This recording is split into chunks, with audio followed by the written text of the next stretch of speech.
Welcome, Dr. Johnson, to my presentation on school equality/equity. I chose to focus on something that's very near and dear to me, my local school district versus the area that I cover.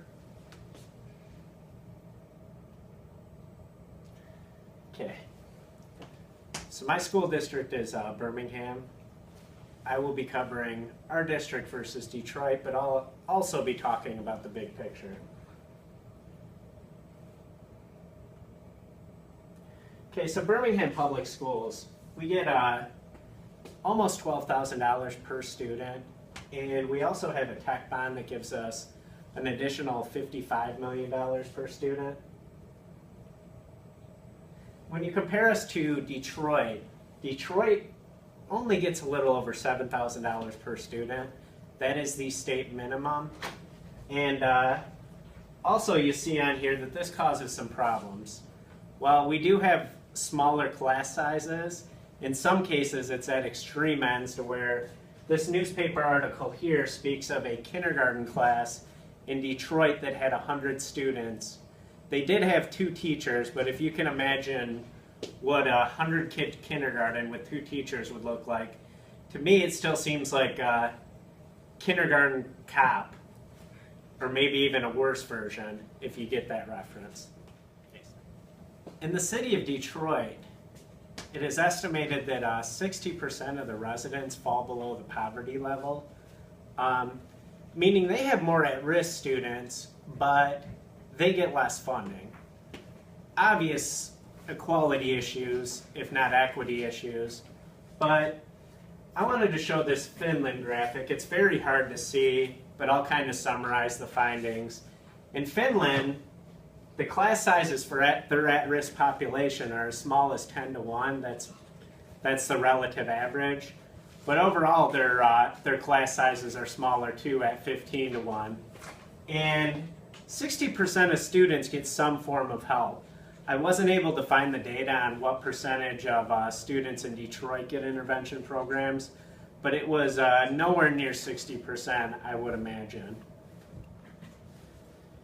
There's debate over how much funding really matters in a classroom. I can say that I have a friend that teaches in Detroit public schools, and she said some of the teacher computers don't even work, and there's no computers in their classroom.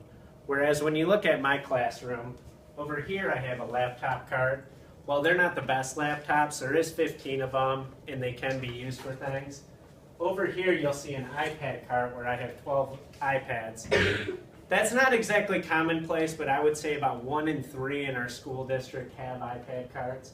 If you look around, there's students that are working on desktop computers in the back, which for the most part work pretty well.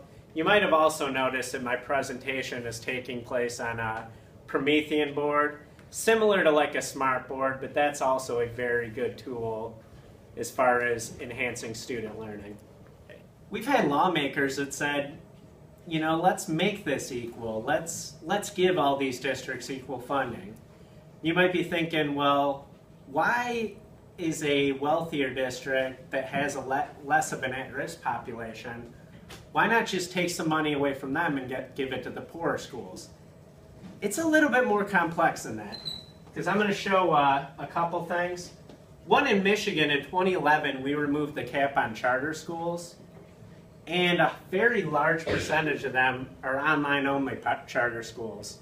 So when the lowest funding amount gets to this amount, which is what Detroit gets, the online charter schools get that amount too, and you might notice that's a lot of money considering you can get a master's degree at this university in technology for less money than you can fund a student in Detroit for a year. Now let's drop to the bottom, and there's 2 numbers here. We have a private school that is approximately less than a mile where the direction I'm pointing, you obviously can't see, but it's southbound. There's a private school, Country Day, that it costs $28,000 to attend. And that's not even counting they charge for books and a couple other things I saw on the website. Whereas when you look at that versus our school district, I mean, I don't think we're necessarily overfunded. And if you took additional money away from this number, there would be more going to the private schools possibly, because the quality of education would drop. And then it would ended up costing the average person more anyway. So this is kind of a complex debate we're having. So with these complexities, what should be done? I decided I'd make 3 recommendations. 1, there should be separate definitions for funding purposes of online versus traditional schools.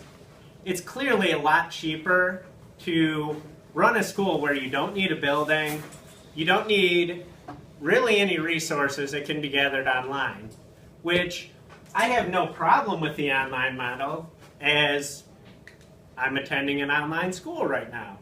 But we should not be funding students at the same level, because the reality is that ends up being huge overhead that just gets absorbed by corporations in most cases. The other thing I would do, make a bipartisan committee on school funding. We have talked about this for years in Michigan, but it just never happens. Come up with a fair funding number for at-risk students. Every student shouldn't be funded at the exact same level. Some students cost more than others because they require more services. This flatline funding that we have needs to end. And I would also say, inform the voters and then put it in front of them for voter approval. This should be an agreed collaborative plan, because it takes a community to raise a child. It's going to take the entire community if we're going to raise education standards. And I would recommend for the funding that instead of bringing some of the higher funded schools down, let's bring the lower funded schools up. So as you saw in the last graphic, if education is run at the cheapest model possible, then it's going to create this, haves and have-nots, where the haves go to the expensive private schools and the have-nots go to the cheaper public schools.